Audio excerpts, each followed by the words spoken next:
Assalamualaikum warahmatullahi wabarakatuh. Alhamdulillah, jumpa lagi di mata pelajaran IPA bersama dengan Ustazah. Nah, Ananda Soleh-Solehah, tidak terasa ya, kita sudah di penghujung bab kelima di mata pelajaran IPA, yaitu bab kelima kita mempelajari tentang lapisan bumi. Jadi hari ini materi terakhir di bab kelima, dan di pertemuan selanjutnya insya Allah kita akan mengadakan penilaian akhir bab. Dan penilaian akhir bab kali ini kita akan laksanakan via Zoom. Oke, jadi pelajari terus materinya dan tambah juga pengetahuan Ananda dengan berbagai macam media seperti buku ataupun internet ya. Supaya menambah wawasan Ananda dan siap untuk melaksanakan penilaian akhir bab nanti. Oke, jadi hari ini kita akan mempelajari tentang lapisan hidrosfer.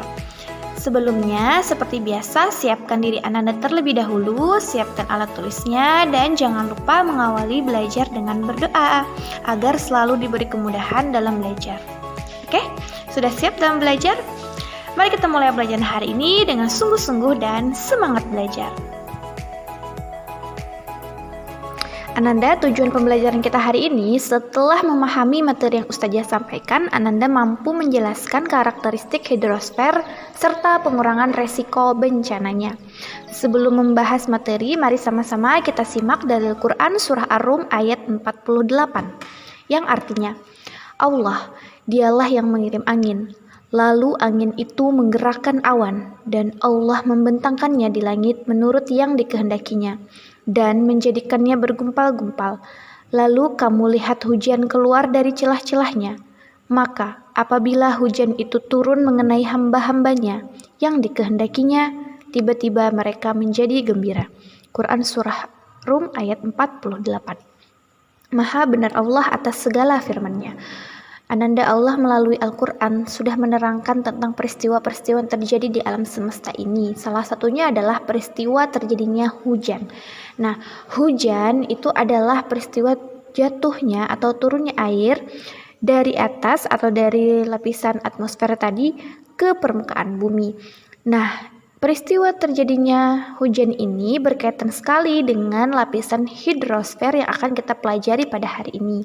Dengan kita memahami materi hari ini, mudah-mudahan senantiasa meningkatkan keimanan kita dan kita menyadari bahwa hujan yang Allah turunkan untuk kita, air-air yang ada di bumi ini sangat bermanfaat bagi kita semua, khususnya bagi makhluk hidup ya. Oke, langsung saja kita mulai materi kita hari ini. Nah, sebelum itu coba Anda lihat gambar berikut. Ini adalah gambar penampakan planet bumi ya dari luar angkasa. Bisa dilihat dominannya warna bumi ini adalah biru ya. Warna biru itu menggambarkan perairan yang ada di bumi. Jadi berdasarkan penelitian, hampir 70% bagian bumi itu tersusun atas perairan. Berarti sangat banyak ya. Jumlahnya 70% dibandingkan dengan daratan. Nah, ini menunjukkan bahwa Allah telah menciptakan bumi itu dengan banyak sekali hidrosfernya atau airnya. Berarti kan itu menunjukkan bahwa air memang sangat penting bagi kehidupan.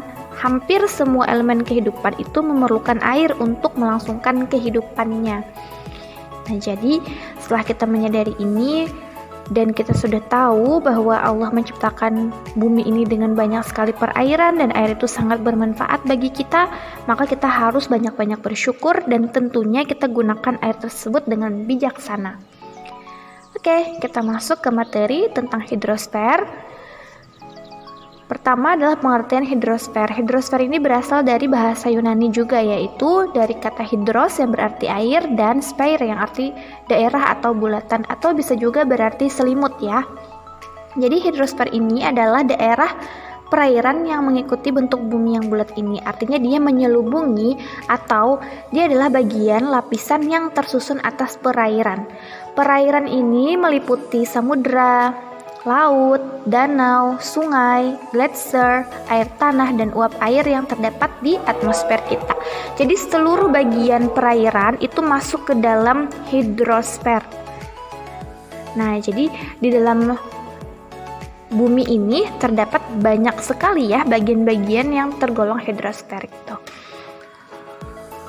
Nah, dalam hal mempelajari hidrosfer, mempelajari perairan ini, kita harus tahu yang namanya siklus air atau siklus hidrosfer atau daur hidrologi ya, sama saja artinya, yaitu konsep atau proses terjadinya berpindahnya air dan peristiwa-peristiwa yang ada di bumi ini yang berkaitan dengan air. Oke? Jadi kita akan mempelajari tentang siklus hidrologi. Nah, coba Anda perhatikan gambar berikut ini. Nah, ini adalah gambaran dari siklus hidrologi. Siklus hidrologi atau siklus air itu adalah rangkaian atau tahapan yang dilalui oleh air dari bumi ke atmosfer dan kembali lagi ke bumi. Kalau waktu SD kan kita sudah belajar ya tentang siklus air, yaitu air di bumi menguap, terus dia akan menjadi awan di lapisan atmosfer nanti, dan nanti akhirnya turun deh jadi hujan. Nah, itu simpelnya ya Nanda. Tapi secara garis besarnya atau secara lebih detailnya lagi, siklus hidrologi itu dapat dibagi menjadi 3 jenis, yaitu siklus pendek, siklus sedang, dan siklus panjang. Pertama, Ustazah akan menjelaskan tentang siklus pendek. Nah, coba Anda perhatikan tentang siklus pendek ini. Yang pertama adalah terjadinya peristiwa penguapan atau evaporasi ya. Evaporasi ini adalah proses menguapnya air dari laut, dari danau, dari sungai, atau permukaan air apa saja yang ada di bumi ini. Nah, ketika dia menguap, itu adalah proses evaporasi. Jadi, zat cair tadi akan berubah menjadi uap air dengan bantuan panasnya matahari. Nah, setelah dia menjadi uap air, atau setelah peristiwa evaporasi ini, terjadilah kondensasi. Kondensasi ini berarti berubahnya wujud uap air menjadi titik-titik air. Nah, akhirnya dia terbentuk menjadi awan. Jadi kondensasi ini peristiwa terjadinya perubahan wujud dari uap air menjadi titik-titik air. Pertama, zat cair berubah menjadi uap air atau menguap, kemudian berubah lagi menjadi titik-titik air atau yang disebut dengan kondensasi. Nah, kondensasi ini kan terbentuk awan. Setelah itu terjadi yang namanya presipitasi ya, atau kita kenal juga dengan hujan, yaitu jatuhnya titik-titik air tadi ke permukaan bumi. Nah, ini adalah siklus pendek. Jadi dia terjadi di tempat yang sama. Dia menguap di sana, jadi awan di sana, dan akhirnya hujannya di sana juga. Misalkan di laut ya, ini disebut siklus pendek. Sedangkan siklus sedang, ini ada perbedaan sedikit, yaitu setelah dia menguap, melakukan kondensasi, dia akan mengalami yang namanya adveksi, atau bergeraknya awan menuju tempat lain. Bisa juga karena bantuan angin. Nah, setelah dia bergerak, awan tadi yang berisi titik-titik air, akhirnya terjadilah hujan.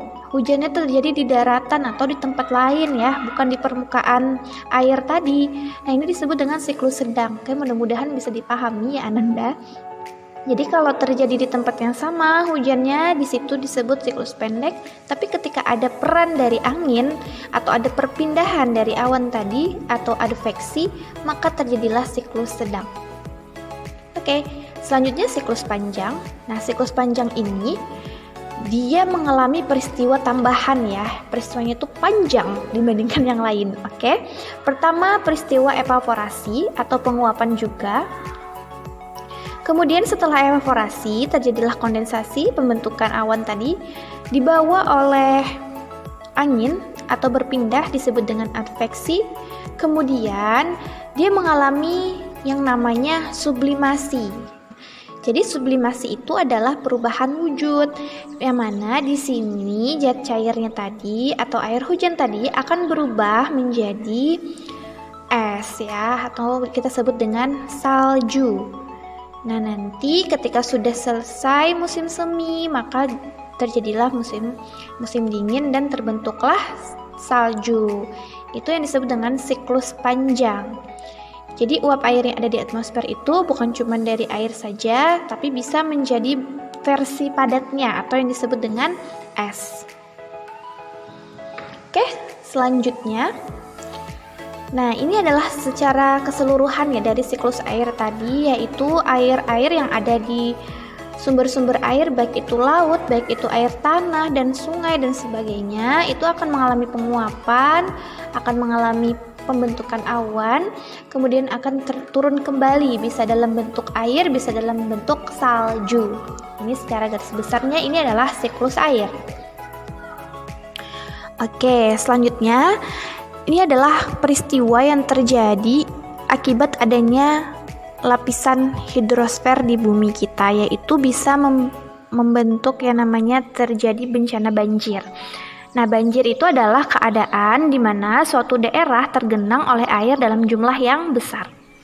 Faktor penyebabnya bisa karena intensitas hujan yang tinggi, bisa juga karena sungai yang sudah tidak bisa berfungsi baik sehingga dia meluap, bisa karena adanya badai dan angin kencang yang membawa air dalam jumlah yang banyak tadi, bisa juga karena bendungan rusak, penampungan air tadi rusak, akhirnya terjadilah banjir.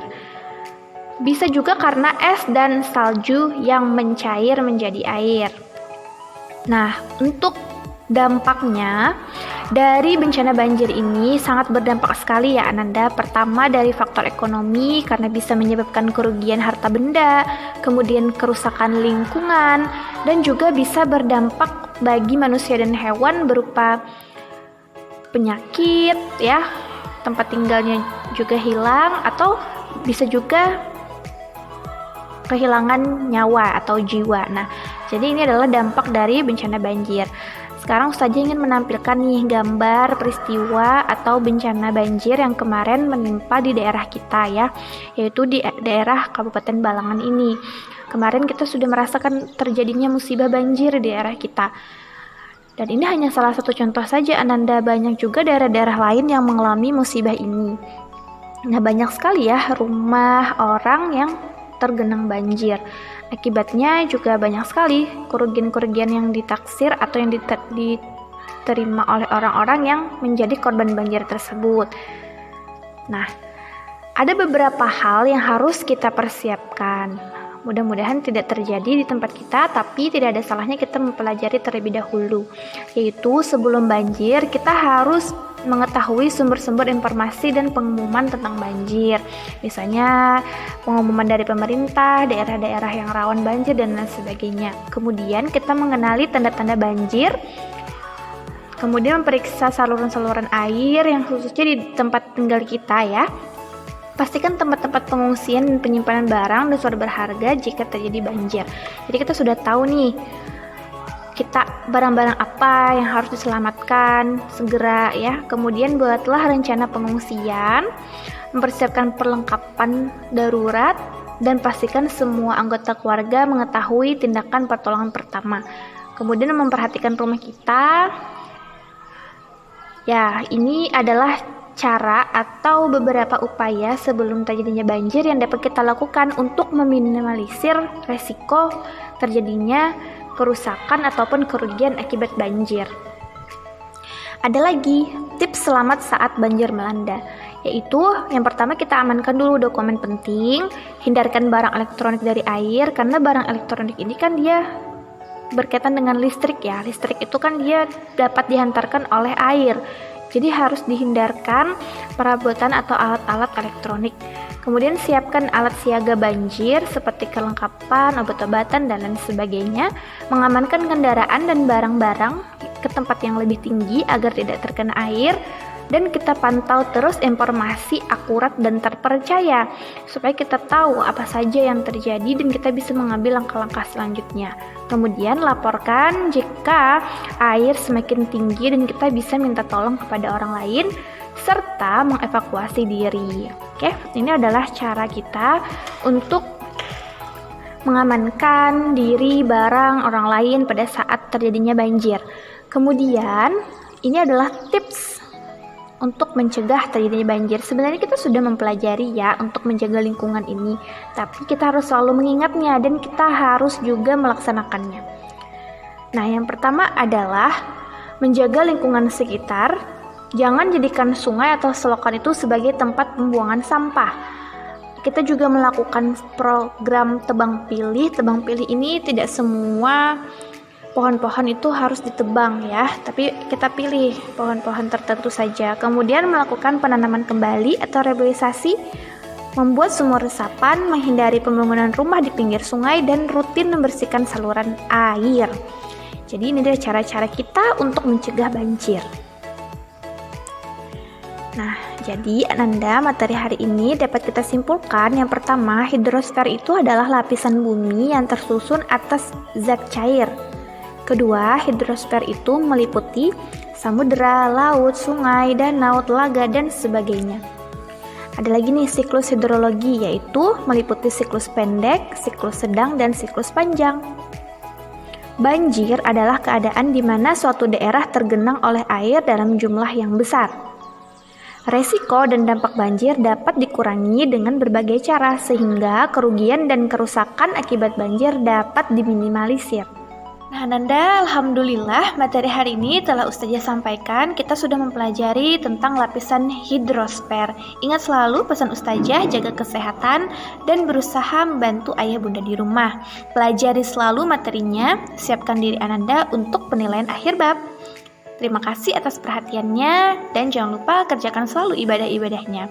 Sampai berjumpa lagi di pertemuan selanjutnya. Terima kasih. Wassalamualaikum warahmatullahi wabarakatuh.